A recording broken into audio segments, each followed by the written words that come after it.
저를 여기로 보셔야 돼요. 네, 안녕하세요, 여러분. 저는 책벌레에서 방송하는 책익지라입니다.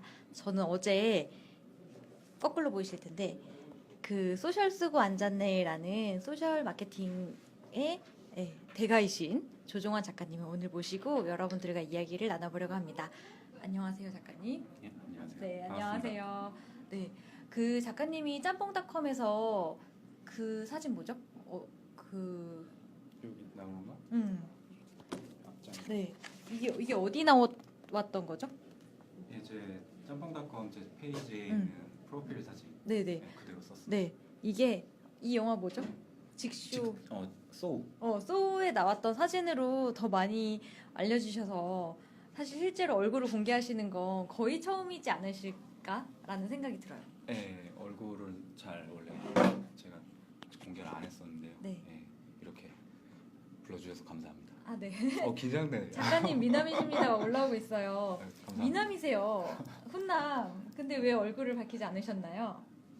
좀 부끄러워서요. 그리고 그 얼굴 이렇게 올리고 뭐 책 소개 올리고 뭐 자기가 했던 업적들 올리고 하면서 그런 식으로 책을 파는 그런 거에 대한 좀 반감이 좀 있었어요. 그래서 일부러 저를 좀 감추려고 했었던 네. 그런 게 좀 컨셉이었어요. 그래서 좀 이게 좀 역효과가 나고 있는 것 같다는 생각도 좀 드는데 네네. 아무튼 그 원래 컨셉이었습니다. 네.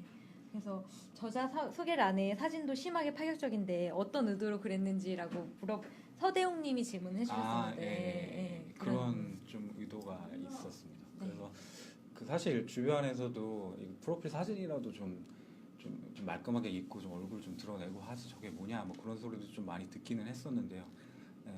2세가 나오면은 바꿀까 생각 중입니다. 2세가 나올 계획이 있으신가요? 네, 많이 여러분께서 많이 사주시면 2세가 나오겠죠. 네. 지금 밝혀졌다시피 우리 작가님은 유부남이십니다. 그래서 그렇긴 소셜 쓰고 앉아있는. 네, 소셜 쓰고 앉아있네. 네, 그렇긴 하지만 사모님이 보고 계시겠지만 조금만 가까이 와주시면 네, 좀 가운데서 소셜 쓰고 앉았네 제목을 응모할 때 저도 막 응모를 했었는데 제목이 어떻게 정해지게 되셨나요? 예, 알고 계시죠? 네, 저는 설명 좀 해주세요. 제가 공유 좀 하고. 네. 지금 작가님이 저희 방송을 작가님 타임라인이 사실 또 굉장히 파격적이어가지고 굉장히 공유하면 또 많은 그 시청자들이 들어오실 거기 때문에 공유를 하고 계시는데요. 응모를 하시더라고요. 그래가지고 되게 다양한 이름이 있었는데 결국은 소셜 쓰고 앉았네라는 이름으로 낙찰이 되셨습니다. 네. 그래서 네, 인터뷰를 했었습니다. 그래서 네. 인터뷰래 이벤트를 했었고요. 네네.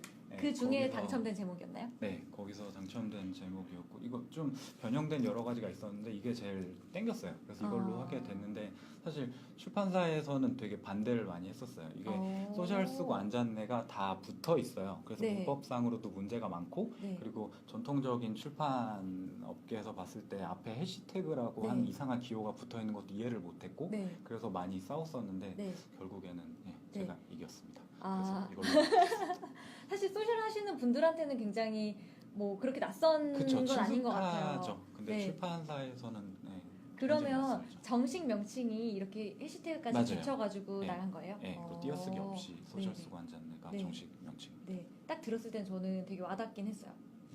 감사합니다. 네. 그 제목은 잘 지었다는 소리는 많이 들었어요. 내용은 몰라도. 네. 네. 네. 밖으로 나가시면 안 돼요. 안으로, 화면 네. 안으로. 네. 많은 분들이 질문을 남겨주셔서 먼저 그 질문을 제가 좀 여쭙고 시작을 하도록 할게요. 저희 책벌레 대표님이 정경철 대표님, 책벌레 운영자이신 정경철님이 네. 먼저 질문을 해주셨어요. 페북은 언제까지 현재와 같은 파워를 유지할까요? 라는 질문을 먼저 주셨습니다. 네. 그 책에도 썼는데 그거 알면 제가 여기 이러고 안 있겠죠. 그 아마 페이스북이 한 2010년, 11년 정도부터 뜬 다음에 꽤 오래 되었죠. 그래서 IT 업계에서는 이제 순환이 바뀔 때도 되었다는 얘기도 많이 있긴 한데 페북이 워낙 영민한 매체이다 보니까 당분간은 좀 갈 것 같아요. 네이버도 마찬가지로 뭐 다음에서 네이버로 바뀐 다음에 지금 굉장히 계속 콘텐츠를 중요하게 생각하면서 잘 하고 있듯이 페북도 당분간은 계속 갈 것 같아요. 근데 어쨌든 간에 뭐 마케터도 그렇고 이걸 활용하시는 분들도 그렇고 트위터에서 페이스북으로 바뀌었듯이 페이스북에서 다음 채널로 뭐가 또 올 것인가 그런 질문은 사실 그 담당자분들도 굉장히 많이 하시는 질문이거든요. 근데 예, 당분간은 페북이 예, 갑일 것 같습니다. 안타깝게도. 그러니까 책에 쓰셨는데 제가 소개하지 못했던 부분 중에 예. 실제로 전체 소셜 미디어 중에서 페북이 차지하는 비율보다도 예. 기업 담당자들이 올인하는 비율은 페북이 더 큰 것 같아요. 그쵸. 네. 요즘에는 예, 거의 페북만 많이 하시죠. 예. 네네. 그게 의미가 있을까? 아니면 다른 채널도 계속 발굴해 나가야 되는 걸까? 사실 저 개인적- 발굴이라는 게 사실 이제는 좀 의미가 좀 없어진 것 같아요. 질문 중에도 하나 있었던 것 같은데 어떤 채널이 뜨느냐.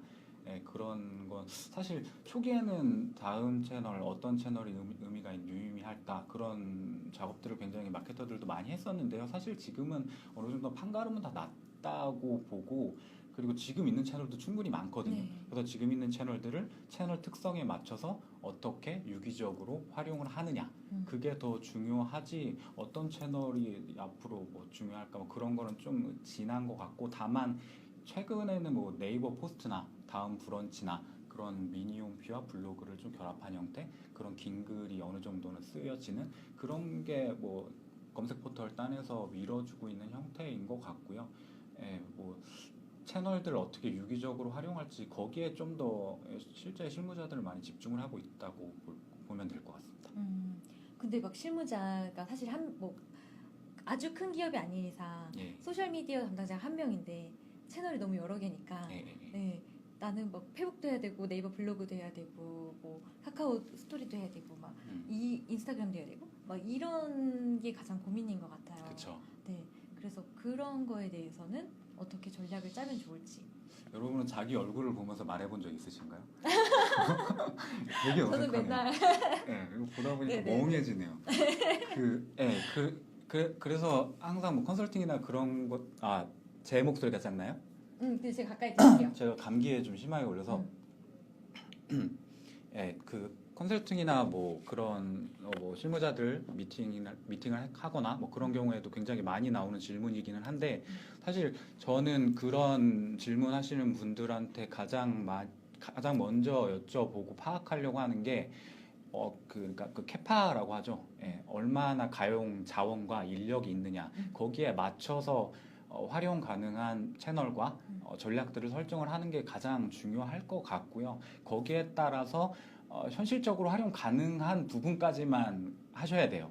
예, SNS 해보셨거나 마케팅 쪽으로 활용해 보셨으면 잘 아시겠지만 굉장히 품이 많이 들어가고 뭐 인력이나 자원이나 뭐 실질적으로 돈이나 되게 많이 들어가기 때문에 그 맨 처음에 그런 것을 설정하시는 게 가장 중요하고 한 가지만 선택을 해야 된다면은 저는 블로그를 많이 추천을 드려요. 왜냐하면은 뭐 페북 같은 경우에는 뭐 주커버그님이 오늘 출근하다가 페북은 세상이 이롭지 못하다라고 하면은 페북은 문을 닫아요. 예, 주커버그 거니까. 근데 블로그 같은 경우에는 뭐 네이버 회장님이 블로그를 접겠습니다라고 해도 계속 가거든요. 왜냐하면은 블로그는 생태계거든요. RSS를 기반으로 한 여러 포털과 서비스들이 뭉쳐서 만들어진 거기 때문에 뭐 세계 3차 대전이 일어나지 않는 이상은 뭐 블로그는 계속 간다고 보기 때문에 블로그는 가장 안정성이 계속적으로 활용할 수 있는 채널인 것 같고요. 그리고 SNS 측면에서 본다면 역시 페북이죠. 페북 하나 제대로 운영한다면 다른 채널들 하는 것보다 훨씬 효율이 좋을 수 있기 때문에 두 가지를 추천한다면 블로그, 페이스북 두 가지 정도 추천을 드리기는 하는데 제품이나 업종이나 상황이나 그런 거에 따라 다 달라요, 사실. 인스타그램에 집중해야 되는 경우도 있고, 뭐 트위터가 떨어진다고는 하지만 트위터에만 집중해서 효과를 보고 있는 그런 뭐 브랜드들도 있고요. 예. 보편적으로 보면 만약에 우선순위가 있고 뭐 SNS 담당자가 한 명이다라고 하면 블로그랑 페이스북이 사실은 그냥 보편적인 기준에서는 우선순위가 좀 높을 수 있다. 네, 그렇죠. 네. 그리고 아까 좀 지나가느라고 이제 조금 아까 위에 올라가긴 했는데 김성우님의 저게 질문. 보이세요? 네, 네. 저 계속 읽고 있어요. 네. 네, 김성우님이 질문해주신 게 사실 책에도 제가 어제 소개했던 내용인데 이제 그 페이스북에 드립 해시태그 네. 쓰는데 도달이 떨어질 수 있다. 내용이 있었잖아요. 예. 그래서 아까 김성우님의 질문은 드립형 해시태그만 도달률이 떨어지냐, 아니면 그냥 일반적으로 어떤 주제에 대한 해시태그도 도달률이 떨어지냐, 뭔가 페이스북에서는 해시태그를 쓰지 않는 게 나을까? 뭐 그런 질문이셨던 것 같아요. 예. 그 사실 어제도 잠깐 말씀하셨었던 것 뭐라고 불러요? 저를요? 네. 찌라님이. 네, 찌라님이 네, 감사합니다. 네, 찌라님이 말씀하셨었는데, 네. 그러니까 그 검색, 그러니까 페북은 검색이 잘 안 되잖아요. 네. 예, 작년 말 올해 초 정도까지만 해도 검색 기능 개편하고 있었는데, 네.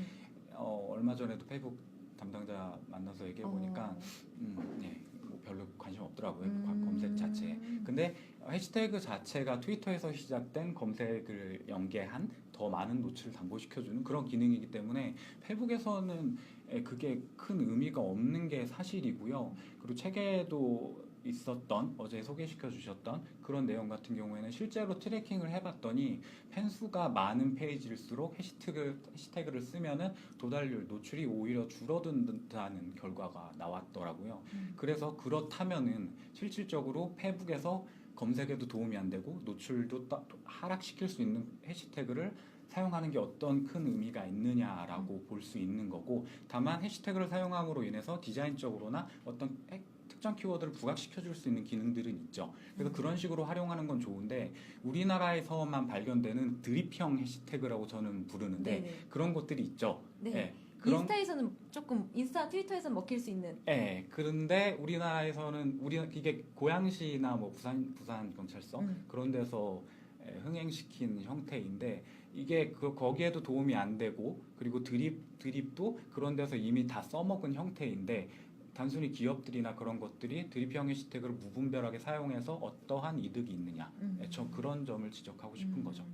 근데 한번 볼 필요는 있지 않을까요? 예를 들면 사실 작은 페이지에서는 실험이 잘 안 되잖아요. 네. 근데 뭐 만약에 몇십만 된다 그러면 해시태그를 달았을 때랑 안 달았을 때랑 확실히 테스트를 해볼 수는 있을 것 같아요.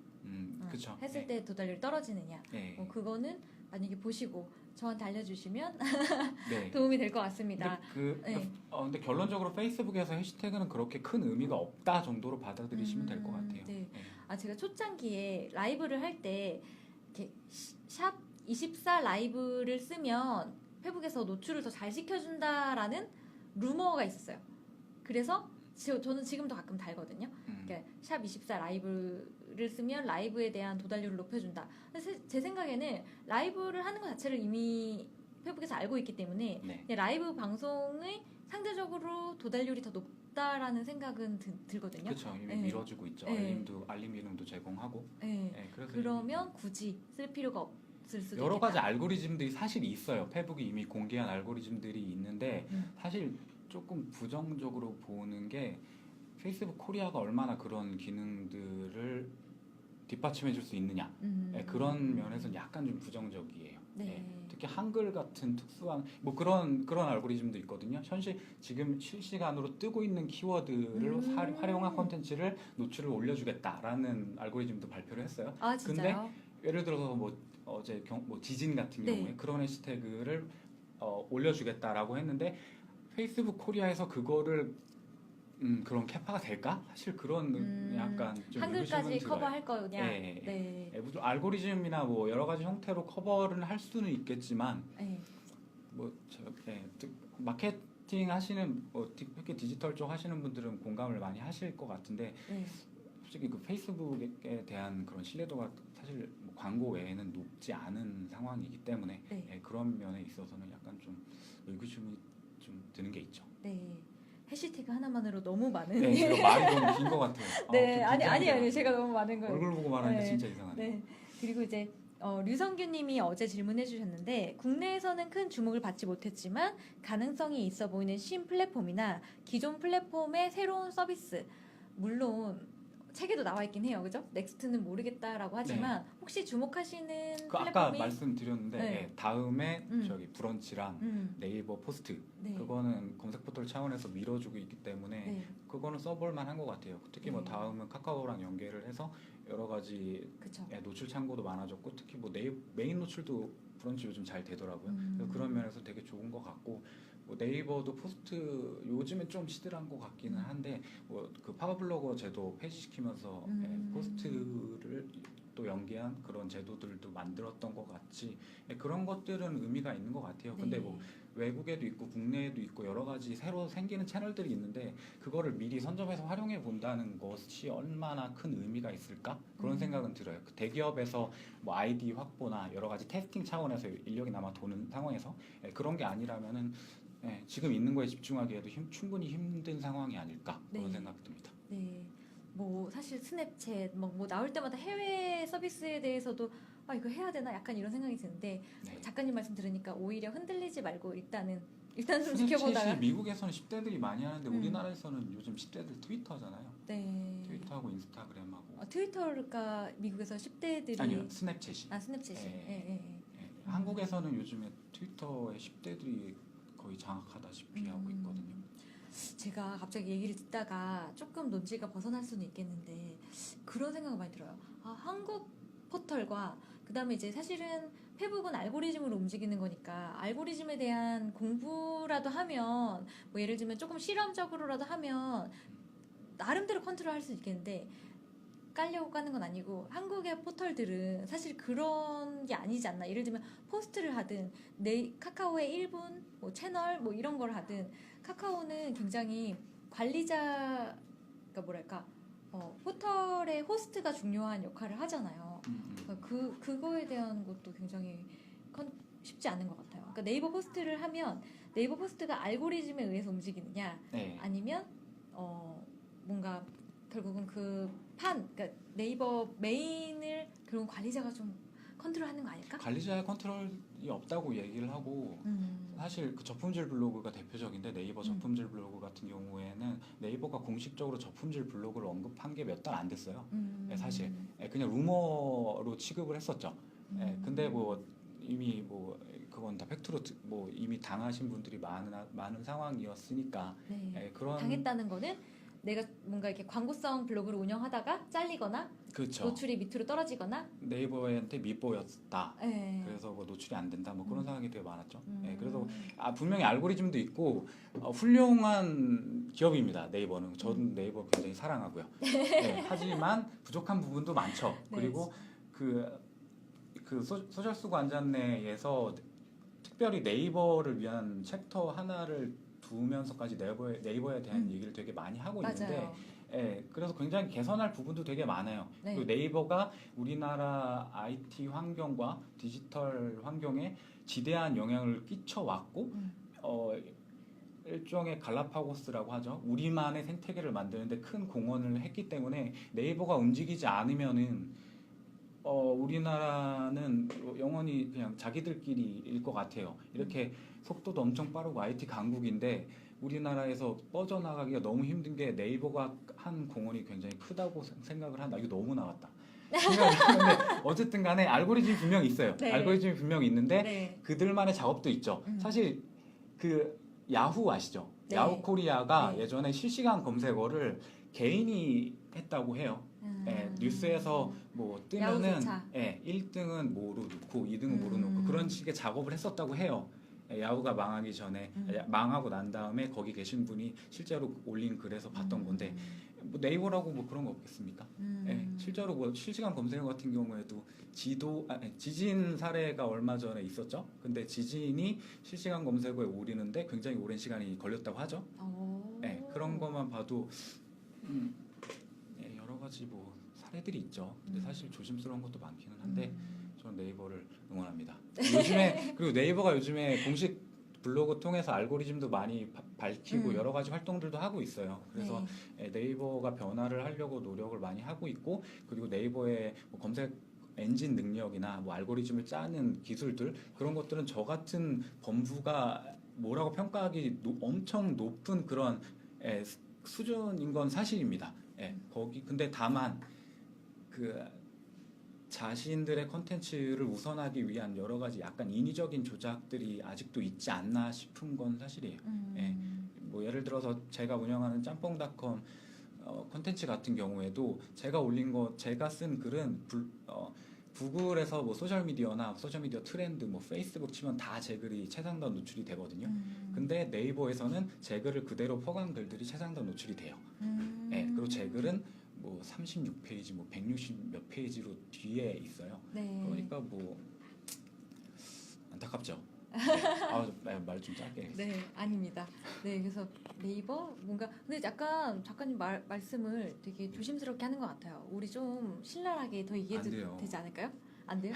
저도 네이버 잘 부탁드립니다. 네, 네, 지훈님이 네이버 블로그 홍보하시는 분들은 타격이 크다. 그러니까 이게 마케터 입장에서는 네이버가 알고리즘을 흔드는 데에 대한 그 타격이 좀 있는 것 같아요. 그래서 3자인 척 광고하는 부분이 많았다. 사실 그렇잖아요. 네이버 블로그 바이럴 업체들 그쵸? 사실 굉장히 많았죠. 요즘 그래서 네이버로 검색어 갖고 장난치던 업체들 도산하는 사례가 굉장히 많아요. 근데 장기적으로 전체적인 한국 생태계를 봤을 때 굉장히 긍정적인 방향이라고 생각을 하고 네이버가 잘하고 있는 거라고 생각을 합니다. 네. 네이버도 사실은 진성 유저를 확보하기 위한 전략으로 사실 그렇게 계속 개선을 하고 있는 거니까. 그쵸. 네. 블로그 생태계 자체가 완전 신뢰도가 바닥으로 떨어졌으니까요. 저희 어머니도 제가 블로그 한다 그러면 블로거지 뭐 그런 말씀하시니까. 네네. 네. 그러면 마케터 입장에서 블로그는 그럼에도 불구하고 계속 해야 되는가? 그렇죠. 그 착각을, 그러니까 혼돈을 많이 하시는 게 블로그 하면 네이버 블로그 생각하시는데, 물론 네이버 블로그, 우리나라 블로거가 지금 정확하게 수치가 생각 안 나는데 2천만인가 되거든요. 왜 그러냐면은 네이버에 가입한 블로그가 주어져요. 그 사람은 네이버에 가입한 사람은 그쵸. 블로거예요. 그렇기 자동으로. 때문에 자동으로 카운팅돼서 그만큼이어서 많은 분들이 블로그 하면 네이버 블로그를 생각을 하시는데, 아까도 말씀드렸듯이 블로그는 생태계일 뿐이고 네이버는 그 생태계를 차용했을 뿐이죠. 그래서 뭐 네이버에서도 있고 다음도 있고 구글도 있고 여러 가지 생태계를 함께 어우를 수 있는 채널이기 때문에 저는 블로그 되게 좋아해요. 여러 가지 뭐 긴 글도 쓸 수 있고 영상도 올릴 수 있고 뭐 사진이나 뭐 음악이나 여러 가지 형태로도 활용할 수 있는 채널이기 때문에 가능성도 굉장히 크다고 보고요. 그리고 이대로 주저앉을 거라고는 마케터 입장에서는 여전히 유의미한 채널이다. 그렇죠. 네. 득규님이 좀 더 수위를 높였으면 좋겠대요. 저도 근데 제 소개 안 했어요. 아, 네. 그렇죠. 맞아요. 궁금하시지 않으세요? 우리 그 종원 작가님이 네. 사실 어떤 일을 지금 하고 계시고 저는 사실은 그 얘기 쓰고 앉았는데 네, 작가님이시고 네. 그 지금 그러니까 종합 PR 컨설팅사 디지털 팀에서 장기간 근무를 했었고, 현재는 짬뽕닷컴이라고 하는 소셜 커뮤니케이션 미디어를 운영하고 있고, 한 모 기업에서 온라인 커뮤니케이션을 담당하고 있습니다. 네. 그래서 스스로 9년차 실무 마케터라고 표현을 하고요. 지금 뭐 다른 여러 가지 이런 활동하시거나 온라인에서 뭐 SNS나 뭐 디지털 마케팅 관련해서 말 많이 하시거나 강의도 하시거나 책도 쓰시거나 그런 분들 많은데, 그런 분들과 약간 차이가 있다면 저는 오롯이 9년 동안 실무에서 파왔다는 거. 네. 뭐 2008년이니까 트위터가 한국에 이제 막 발을 디뎠을 때부터 KT가 시작할 때 KT랑 같이 했었으니까 그때부터 지금까지 계속 실무 최전선에서 활동해 왔다고 표현을 하는데요. 거기서 계속 고민해 왔던 실무자이라고 생각하시면 될 것 같습니다. 네. 잠깐 언급을 해주시긴 했는데 이제 책 얘기가 나왔으니까 왜 그러면 나 이 책을 써야겠다라고 생각을 하셨어요? 이것도 좀 조심스러워지는데, 이게 제 서문에도 썼던 얘기인데, 사실 출판사에서 그런 제의가 왔었어요. 요즘에 SNS 볼만한 책이 뭐가 있느냐, 당신이 내라라고 얘기를 했었어요. 그래서 저는 동의를 했습니다. 당시에는. 근데 제가 써보니까 그런 이유가 있었더라고요. 그래서 솔직히 뭐 교보문고나 뭐 여러 가지 뭐 서점들 가보면은 소셜미디어나 디지털 마케팅 관련된 책들이 진짜 볼 게 없었어요. 근데 그때가 2014년이었습니다. 2014년 겨울에 계약을 했으니까 3년 걸렸는데, 그때는 진짜 볼 책이 많이 없었고, 그래서 내가 한번 써보자라고 생각을 했는데, 막상 써보니까 이게 트렌드가 굉장히 빨리 변화를 하잖아요. 그래서 책으로 쓰기 너무 힘들더라고요. 그래서 맨 처음에 썼던 게 제일 처음 챕터에 써 있는 그 소셜미디어 트렌드 8가지 네. 같은 경우에 2016년이잖아요, 네. 심지어. 근데 네. 처음에 2014년이었어요. 오. 그거를 계속 고치고 3년 동안 계속 고쳤어요. 네. 그래서 뭐 예를 들어서 페이스북이 요즘에 이미지를 되게 강조한다 네. 라고 했는데 영상을 갑자기 강조하고 갑자기 라이브가 뜨고 계속 네. 변화하는 거예요. 네. 그래서 어려움이 많았죠. 그래서 뭐 지속적으로 트렌디하게 계속 기능을 할 수 있으면서 뭐 커뮤니케이션, 마케팅에 유의미하게 의미가 있는 내용만 다시 줄여서 그렇게 최종적으로 책을 내게 됐습니다. 네. 근데 사실 진짜 많이 나오고 그만큼 많이 보시고 하시는 것 같아요. 네. 그리고 김상준님 감사합니다. 아니 근데 계속 올라오고 있어요. 잘생겼다고. 앞으로는 조금 현진이 누나 감사합니다. 네. 아는 분이어서. 얼굴을 얼굴을 이렇게 내시고 하셔도 될 것 같은데 물론 회사에선 별로 안 좋아하겠지만 네. 그리고 이제 제이슨님이 여쭤보셨는데 노출 알고리즘을 공식적으로 밝히는 경우가 없는 듯하지만 이라고 말씀하셨는데 사실은 많이 알리고 있죠. 네이버나 페북이나 우리의 지향성이 어디라는 게 뭐 알리고 있다. 근데 그게 이제 플랫폼 예를 들면 네이버에서 네이버 알고리즘을 밝히는 게 네이버한테 도움이 되겠냐? 그다음 페북에서 페북 알고리즘 밝히는 게 페북에 도움이 되겠냐? 뭐 이런 질문 주셨어요. 이게 저도 이 질문 봤는데 무슨 내용인지 잘 이해는 안 가는데 알고리즘은 분명히 자기네 도움 되도록 만들죠. 페북 같은 경우에는 결국에는 광고를 더 많이 쓰도록 여러분 모두 아시다시피 페북이나 트위터나 뭐 유튜브나 다 자기네 광고를 더 많이 사람들이 뭐 기업이나 기관들이 활용할 수 있도록 알고리즘을 계속 변경을 하죠. 일예로 기업의 우리 이거 책 주기로 했잖아요. 맞아. 퀴즈 여기서 퀴즈. 갑자기 돌발 퀴즈. 정말 돌발이네요. 네, A라는 기업의 팬이 100명입니다. 네. 100명일 경우에 컨텐츠를 올리면은 몇 명이나 볼까요? 페이지에 네. 페이스북 페이지에 100명이 팔로우를 하고 있는 거죠. 그렇죠. 그러면 우리가 오늘 아침에 포스팅을 했어. 예. 몇 명이 볼까요? 라는 거에 대해서 답변을 달아주시면 네. 작가님의 책을 증정해 드리는 걸로 네. 소셜 쓰고 앉아있는 애를 드리도록 하겠습니다. 재고가 없어요? 그럴 리가. 성진님이 오늘 재고가 없다고 하셨는데 퀴즈를 풀어서 답변을 하시면 좋겠네요. 듣기님 한 명이라고 해요. 일단 한 명, 1.5명, 선생님 5명. 그러니까 페이스북 팬이 100명이에요. 100명인데 오늘 컨텐츠를 제가 올렸어요. 그러면은 몇 명이 내 컨텐츠를 볼까요? 한지선님 50명, 의환님 30명 이하, 용현님 0.5명, 100명인데요? 100명에 80명. 도윤님 80명, 라고 하셨어요. 0.5명. 네. 야, 굉장히 접근을 많이 하시네요. 아마 페이지 하나씩 운영하시는 분들이 있을 것 그런 같아요. 것 같아요. 정답은? 이게 제가 지금 좀 긴장을 해서 계속 수치가 정확하게 연도나 그런 게 잘 기억이 안 나는데 이거 좀 틀려도 좀 이해 좀 해주세요.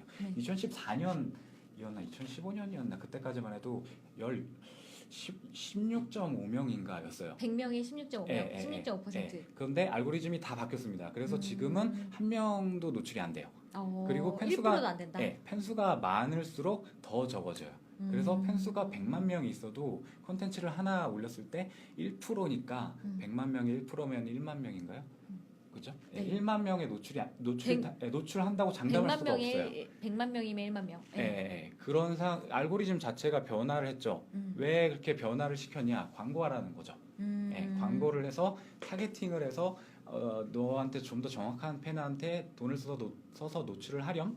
그런 식으로 계속 접근을 하고 있는 거여서 알고리즘 자체가 변화하는 거는 굉장히 의도적이죠. 다만 네이버 같은 경우에는 약간 내몰린 경향이 좀 있기는 해요. 아까 잠깐 말씀드렸듯이 어뷰징도 되게 심해지고 있고 그리고 검색 결과 값에 대한 신뢰도가 굉장히 하락하고 있는 상황이고 모바일이 굉장히 뜨고 있는데 네이버는 카카오에 상대적으로 좀 밀리고 있고 페이스북에 밀리고 있고 그런 여러 가지 상황들에 밀려서 알고리즘을 계속 변화하고 있는 이번에 굉장히 세게 변화를 좀 했죠.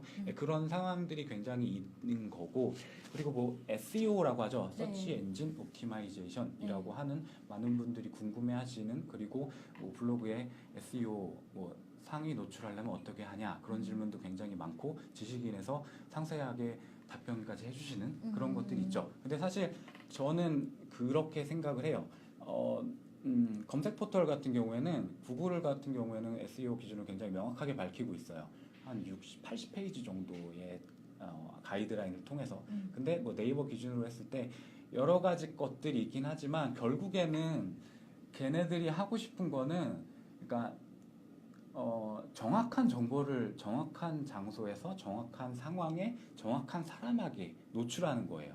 내가 어떤 키워드를 입력을 했을 때 예를 들어서 소셜미디어 책을 검색을 했을 때 제가 소셜미디어 책을 쳤다면은 소셜미디어 관련된 책을 찾고 싶은 거였을 테고 뭐 다른 분이 소셜미디어 책을 쳤다면은 뭐 소셜미디어 시장에 대해서 알고 싶었을 수도 있고 뭐 저희 어머니가 쳤다면은 우리 아들이 쓴 책을 찾을 수도 있죠. 그런 것들을 상황에 맞춰서 최적화된 검색값을 노출시켜 주는 것, 사람에 맞춰서 거기에 맞춘 것으로 계속 변화되고 있기 때문에 SEO는 결국에는 가치 있는 컨텐츠를 만드는 작업들이에요.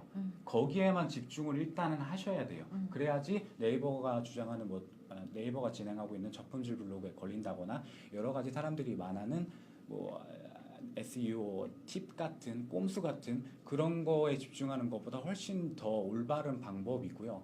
대표적으로 SNS에서 페이스북 같은 경우에는 결국에는 대화라고 보시면 될 것 같아요. 페이스북이 지향하는 것은 전 세계를 연결시키는 어떻게 하면 커뮤니케이션이 더 즐겁게 잘 이루어지느냐에 계속 집중을 하고 있기 때문에 사람들이 대화를 한다면 내가 어떤 이야기를 했을 때 사람들이 호의적으로 반응하고 더 보고 싶어 할 것인가 대화의 관점이죠. 그런 식으로 컨텐츠를 만들어가는 계속 그런 식으로 관심을 가지시고 컨텐츠를 만들어 가셔야지 얘네가 알고리즘을 뭘 발표했으니까 이렇게 써야겠다라는 거는 거꾸로 된 거예요. 얘네는 사람을 따라가려고 하거든요. 근데 사람은 얘네를 따라가려고 하다 보니까 계속 뒤처지게 되죠. 근데 저희가 내가 어떤 글을 검색 포털에서 찾고 SNS에서 어떤 컨텐츠에 관심이 가느냐 거기에 좀 더 집중을 하시는 게 결국에는 SEO의 본질이 아닐까 생각을 합니다. 네. 저 상세한 얘기가 있긴 한데 책에 나와 있습니다. 네. 근데 작가님 그래서 답은 질문이 뭐였어요? 작가님이 질문하셨잖아요. 100명이 올렸을 때 어디가 사실 얼마라고 말해주신 분이 정답에 가까울까? 일반적으로 평균 한 명이 한 명. 평균으로 맞을 것 같아요. 한 명으로 대답해주신 분 중에 선별을 되게 해서 많이 답을 주셔서 추첨을 통해서 제가 메시지를 보내드리면은 주소를 주시면 보내드리겠습니다. 네, 보통은 제가 하는데 작가님 해주시겠다고. 근데 답 많이 또 그 사이에 질문이 올라와서요. 좀 그중 해보면 사실 정경철 대표님은 책벌레 운영하시니까 이야기하는 사람 숫자에 좌우되기 또 한다라는 이제 얘기를 해주셨고 사실 게요? 이야기하는 사람 숫자? 이야기하는 사람? 그렇죠. TAT인데 TAT. 예, 맞는 말씀이십니다. 근데 요즘엔 TAT 자체가 무력화된 상황이라서. 아, 그래요? 네. 근데 사실 김진수님 질문이 또 연결돼 있는데 저는 약간 근데 이거 공감되는 게 저희가 최근에 경험했으니까 최근에 올렸던 컨텐츠가 반응이 좋았다. 그럼 그 다음에 올린 컨텐츠가 노출이 잘 되냐? 그럼 사실은 지금 이 상황에서 뭐 최근에 뭐 몇 개가 터졌어요. 그럼 TAT가 올라간 상황이잖아요. 그러면 그 다음에 올린 컨텐츠 노출도 잘 된다고 볼 수 있잖아요. 저건 페이스북은 자기들의 알고리즘을 비교적 명확하게 공개를 하고 있거든요. 거기에도 나오는 내용이에요. 그래서 뭐 그런 거 있잖아요. 똑같은 내용 올려도 누가 올리면 맨날 빵빵 터지는데 내가 올리면 잘 안 되고 그런 것도 저런 거랑 영향이 있죠. 그러니까 또 한 가지 뭐 여기에 이어서 얘기를 하자면 사실 요즘 잠시만요. 그래서 저기에 기업 같은 경우에는 그래서 이거를 안배해서 컨텐츠 스케줄을 짜기도 해요. 예를 들어서 우리가 하고 싶은 얘기와 사람들이 좋아하는 얘기를 적절히 믹스하는 거죠. 컨텐츠 스케줄 자체를 그런 식으로 하면은 이게 빵 터졌을 때 우리가 좀 더 하고 싶은 얘기를 좀 더 많이 노출되도록 그렇게 해도 안배합니다. 그러면 만약에 물론 어그로가 꼭 좋은 건 아니지만 앞에서 어그로나 뭔가 뭐 좋은 컨텐츠를 터뜨려주고 그 사이에 내가 하고 싶은 얘기를 껴놓고 뭐 그런 전략적으로 활용을 할 수 있겠네요. 그렇죠? 어그로라고 말하긴 좀 애매하긴 한데 먹히는 컨텐츠 그런 거 한 다음에 내가 하고 싶은 얘기하고 뭐 그런 식으로 집행도 하죠. 되게 유용한 얘기인 것 같아요 지금. 그리고 또 왜 페북에서 그래서 최근에는 사실 팔로워보다 팔로워보다 책을 사고 말해. 네. 누구야 근데? 누구지? 네. 잠깐만요. 아니 차단. 네. 근데 사실 뭐 많은 분들이 지금 사실 금세 얘기를 해줘가지고 용현님 책을 내놓지 않으면 작가님 사진을 몇 명이나 보게 되는지 측정해 보겠어. 아, 무슨 얘기인지 모르겠네요. 네. 네. 어쨌든 그래서 아이고 그래서 네. 그래서 어쨌든 중요한 건 확실히 페이스북은 팔로워가 답은 아닌 것 같다. 팔로워와 비례해서 TAT도 고려해야 되는 것 사실 같다. TAT라는 표현을 요즘에 잘 안 써서. 아 그래요? 네. 그럼 인게이지먼트? 이 TAT랑 인게이지먼트 뭐 비슷하긴 하죠. 음. 근데 TAT가 이것도 맞아. 초기에는 TAT 네. 되게 신경 썼잖아요. TAT가 계속 나왔었는데 이제는 DB를 다운받지 않는 이상 그 수치 자체가 나오지가 않거든요. 지금 그래서 네, 네, 그렇습니다. 자 페이스북 얘기 너무 오래 했으니까 또 생각보다 뭐 저희가 사실 굉장히 길어지게 얘기를 많이 하게 되는데 다른 소셜로 조금 넘어가서 얘기를 해볼게요. 네. 트위터는 사용자의 편의성이 접근하기가 다른 어려움감이 좀 있는 것 같습니다. 네, 트위터 유저들의 특징이 조금 다르죠. 페이스북보다는 굉장히 민감하고 예민하고 네, 그런 집단인 것 같아요. 네, 네. 우리가 뭐 또 예를 들면 트위터를 해야 할까, 인스타그램을 해야 할까, 네, 약간 다른 소셜에도 얘기를 해주셨으면 좋겠어요. 혹시 그러면 네. 질문이 이해가 안 갑니다. 네. 그러니까 예를 들면 페이스북에만 집중할 수 없으니 다른 채널에 좀 눈을 돌려보자면 트위터 사용자들이 좀 민감하죠. 근데 네. 우리가 트위터를 가져가야 한다면 어떻게 해야 될까? 트위터는 아직은 그 열심히 하고 있고 잘 돼야 되지 않겠습니까? 페이스북의 독주를 막을 수 있는 건 트위터밖에 없는데 인스타그램은 페이스북인 거 아시죠? 트위터밖에 없습니다. 트위터를 사랑합시다. 네. 근데 트위터 같은 경우에 사실 요즘에는 10대들이 굉장히 많이 활용을 해요. 그래서 10대들과 그리고 아이돌 스타들 그런 친구들이 굉장히 많이 하기 때문에 트위터 우리나라에서도? 네. 그래서 한류 팬들도 굉장히 많이 유입이 돼서 동남아 친구들이나 그런 분도 많이 하고 그래서 그런 10대 타겟팅한 그런 형태로도 최근에는 접근해보는 것도 굉장히 좋고 글로벌 단에서는 여전히 뭐 남미나 미국이나 동남아나 그런 데선 여전히 트위터가 일본 잘 돼요. 그래서 트위터는 계속 활용을 할 아직은 가치가 있는 것 같고 그리고 뭐 그 어제도 말씀하셨던데 듀렉스였나요? 네, 듀렉스. 네, 근데 지금은 문 닫았죠? 왜요? 몰라요.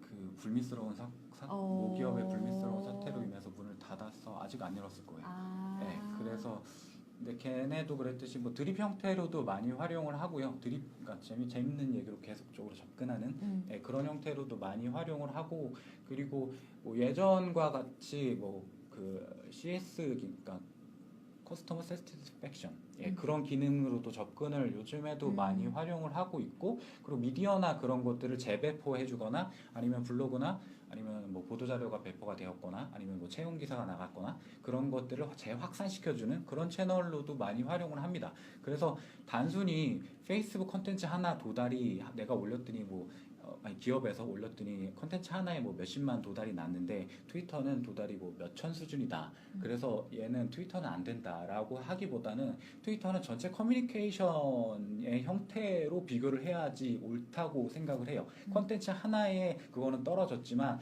관계에 의한 굉장히 인터랙션이 활발하고 여러 가지 다른 미디어들을 활용한 재확산 기능들 그런 것들이 있기 때문에 전체 커뮤니케이션 단으로 해서 이게 두 개를 비교했을 때 어떠한 효과가 더 있느냐 그렇게 비교하는 방식도 유의미할 거라고 생각합니다.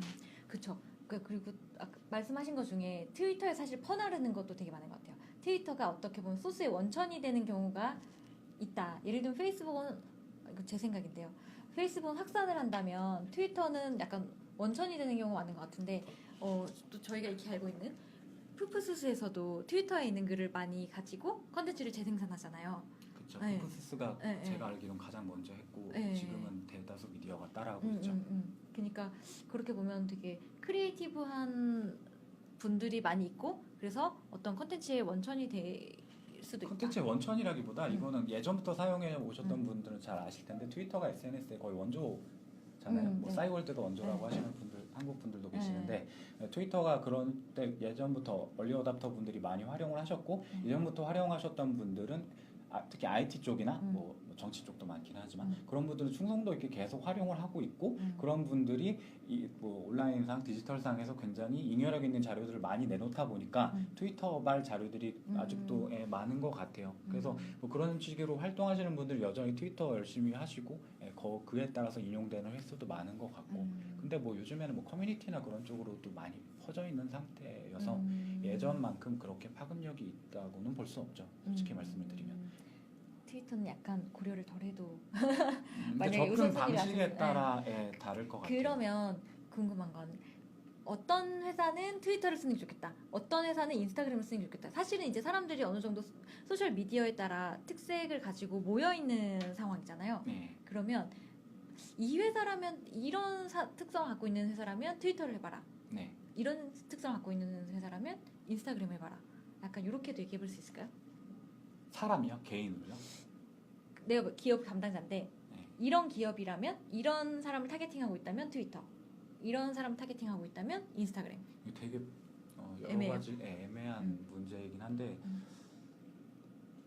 그러니까 아까도 말씀을 드렸듯이 드립 형태가 통할 수가 있고 10대나 아니면 IT나 정치적인 성향을 가진 사람이 많이 있고 그리고 자잘자잘하게 사람들을 찾아서 대화를 나누고 뭐 CS 기능을 하고 우리가 갖고 있는 채널들의 추가적인 파급을 할 수 있고 그런 형태로 활용할 수 있는 채널이기 때문에 거기에 맞는 기업이나 개인 성향이 있다면 활용을 할 수 있을 것 같아요. 근데 다만 이 말씀을 먼저 드려야 되는데 요즘에 페이스북도 좀 비슷하긴 한데 트위터는 오프라인의 영향력이 온라인에 비교적 그대로 복사되는 성향이 좀 있기는 해요. 트위터가? 무슨 말이냐면은 오프라인에서 유명한 분이라면은 트위터를 하시면 잘 돼요. 다만 오프라인에서 유명하지 않거나 파급력이 없는 브랜드거나 기업이라면은 지금 트위터를 하시면은 힘들죠. 그리고 트위터 뭐 팬 늘리기도 너무 어렵고 인터랙션 받기도 너무 어렵고 트위터 뭐 광고가 있다고 하는데 팔로우 한 명 늘리는데 거의 1,000원 단가가 하거든요. 그 정도면은 그냥 길거리에서 1,000원 주면서 찌라시를. 뭐 해주세요. 그게 참 효과적일 수 있죠. 네네. 냉정하게 말씀을 드리면은 네네. 그래서 그런 오프라인의 영향력과 온라인의 영향력이 비교적 복사가 되는 그런 상황에 있기 때문에 지금 들어오기에는 약간 좀 신중해야 되는 그런 채널일 수는 있습니다. 사실 저기 제가 궁금한 걸 너무 많이 여쭤본 것 기업 같아요. 양방향 돼요. 네, 충분히 기업- 활용할 수 있어요. 기업은 양방향이 안 돼요. 트위터에서. 돼요. 네. 그러니까 뭐 그런 식으로 하는 거죠. 예를 들어서 제 책을 파는 제가 기업 담당자라고 하면은 소셜 쓰고 앉아 있네나 소셜 미디어, 뭐 디지털 마케팅, 또 SNS 그런 키워드를 계속 찾아서 그거와 관련된 얘기를 하는 사람들한테 인입해서 대화를 나누고 뭐 그런 식으로 하는 거죠. 그리고 여기에 대해 이야기한 사람들의 말들을 리트윗한다거나 재확산시킨다거나 재가공한다거나 그런 형태로 해서 계속적인 대화가 일어날 수 있는 채널로 만들 수 있어요. 그리고 그런 데서 쏠쏠하게 재미가 있을 수도 있어요. 저도 그래서 제가 담당하고 있는 브랜드도 꽤 많이 활용하는 편입니다. 트위터를요. 네.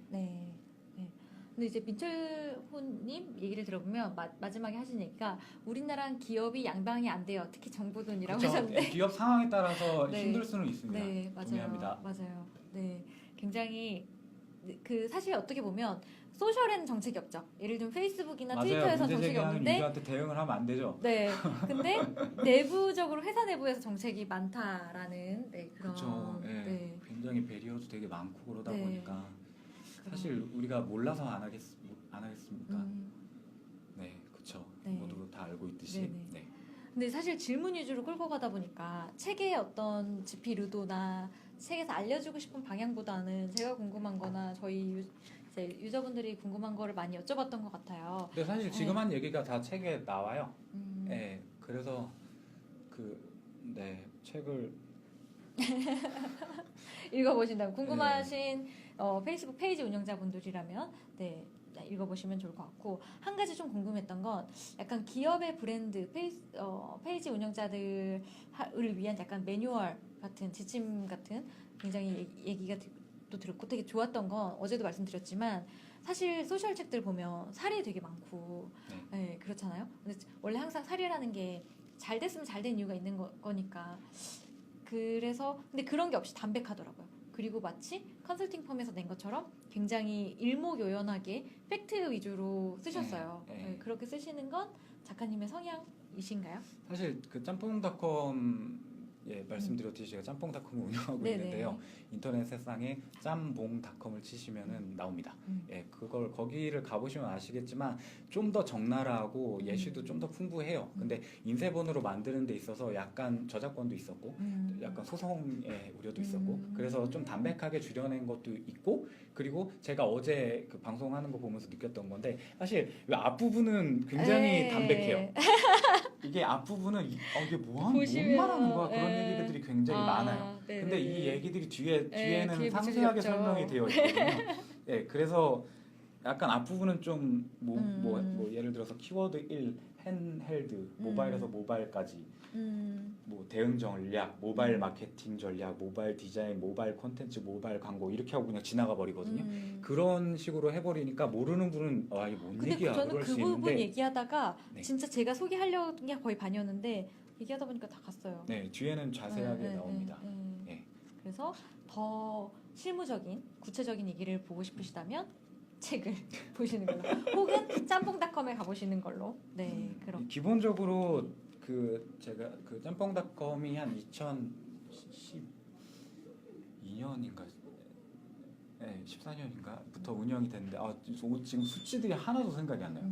아무튼 얼굴을 보시다 보니까 3, 4년 정도 4, 5년인가 운영을 했는데 지금 한 230만 분 정도가 다녀가셨어요. 거기서 특히 저는 소셜미디어 그런 얘기밖에 안 하니까 마케팅을 하시는 분들이나 소셜미디어 관련된 분들이나 그런 분들만 오셔서 여러 가지 피드백들을 주시고 그런 작용들이 굉장히 많았거든요. 거기서도 페이지뷰가 높았던 글들을 따로 뽑았어요. 그래서 여러 가지 피드백들을 가미를 해서 일단 그 글들을 뽑아내고 최신 트렌드와 그리고 새롭게 바뀐 것들 그리고 지금 시점에서 내가 달라진 것들 그런 것들을 다시 넣어서 글들을 다시 써서 책에 넣었거든요. 그래서 그 짬뽕닷컴에 가시면 좀 옛날 얘기가 좀 많을 거예요. 그래서 최신은 책에 좀 더 담겨 있기는 한데 좀 더 가감 없는 얘기는 짬뽕닷컴에 더 있을 것 같습니다. 요즘도 활발하게 운영을 하시나요? 하려고 노력을 하기는 하는데 요즘에 좀 제가 신변의 변화가 있어서 지금 그거에 좀 열심히 하고 있어서 약간 좀 못하고 있긴 한데 그래도 컨텐츠를 많이 쓰려고 노력은 하고 있습니다. 활발하게 해주세요. 궁금해요, 작가님. 제가 애초에 30분을 얘기를 드렸는데 저희 거의 1시간을 지금 진행을 했어요. 그리고 많은 분들이 저희 정경철 대표님도 그렇고 제이스님도 그렇고 짬뽕닷컴 주소까지 올려주셨으니까 감사합니다. 들어가서 또 보시고 혹시 작가님을 팔로우하고 또 따로 별도로 질문을 드려도 좋을까요? 저는 모기가 많아요 여기가. 저는 저의 짬뽕닷컴에도 써놨는데 사실 저 강의나 컨설팅이나 그런 거 무료로 되게 많이 하거든요. 그래서 저는 사실 제가 SNS와 디지털에 입문하게 된 계기도 좋아서 한 거였어요. 원래는 저는 회사에 다닐 생각이 없었어요. 그 전에는 다른 것을 하고 있다가 그게 망해서 이거를 하게 됐는데 그때 하던 게 디지털을 통해서 홍보하는 일들을 한 10년 정도 하고 있었어요. 아예 그냥 길바닥에서. 그래서 그게 망한 다음에 이제 뭘 해야 되나 하니까 디지털 마케팅 그거밖에 안 남더라고요. 그래서 사업을 하셨던 거예요? 아닌가요? 비슷하게? 그 노래 했어요. 밴드 했었어요. 이 근처에서 인디밴드 하다가 망했습니다. 진짜요? 1집을 내고 망해서 회사에 들어가게 되었죠. 그래서 뭔 얘기하고 있었죠? 그렇게 하다 보니까 한 거여서 제가 재밌어서 하는 일이에요. 그래서 저는 주말이나 그런 때도 이거만 하고 있고 그래서 제가 의의가 있거나 의의가 있거나 뭔가 제가 재미가 있으면은 성심성의껏 도와드리니까 필요하신 분 있으면 말씀하시고 다만 뭐 성인 광고나 도박이나 그런 것들은 안 합니다. 네. 그런 질문들이 너무 많아서. 아 그래요? 예. 네. 네 그렇습니다. 진짜 근데 오늘 진짜 저희 성공한 방송 같아요. 오늘 인터랙션 너무 좋고 우리 아까 그 퀴즈 냈잖아요. 원래 작가님 한 번 내시려고 했네? 아니 하나는 출판사를 아직 사실 몇 권 드릴까 얘기가 안 됐어요. 그래서 두 권을 네네네. 드리던가 한 권을 드리던가 네. 하겠습니다. 네네. 아까 질문 답변해주신 분들 중에서 아니 아까 그 퀴즈 하나랑 질문 많이 올려주신. 질문 잘 해주신 분 중에 네. 노래는 제가 아까도 말씀드렸듯이 제 목소리가 원래 이렇게 낮고 좀 느끼하지는 않아요. 근데 감기가 되게 심하게 들었어요. 그리고 여기 지금 부르트고 막 그랬는데 몸 상태가 안 좋아서 몸 상태가 좋았어도 안 해요. 노래 못해서 망했습니다. 네.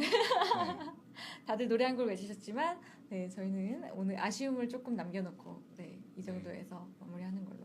오늘 늦은 시간까지 사실 퇴근하고 오셨죠? 강남에서. 네. 여기까지 전심 신촌에 있는데 퇴근하고 그 신촌까지 와주신 작가님께 너무 감사를 드리고요. 또 궁금한 게 있으시거나 또 댓글로 남겨주시면 또 작가님께서 보시면서 질문해주신 분들께 중에 책을 보내드리기도 할 거고 또 작가님을 팔로우해 주시거나 짬뽕닷컴에 들어가시면 더 많은 정보를 얻으실 수 있을 것 같아요.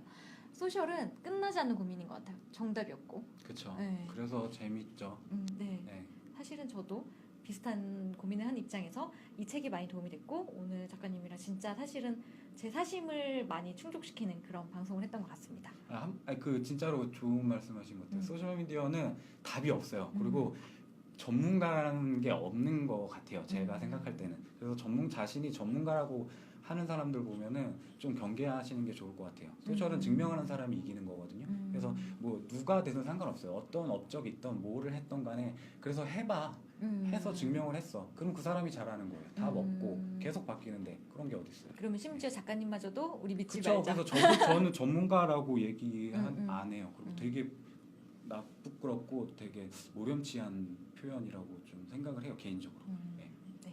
그럼 작가님 마지막으로 이 책과 이 방송을 보고 계시는 분들께 마지막 제언을 부탁드립니다. 네, 감사합니다.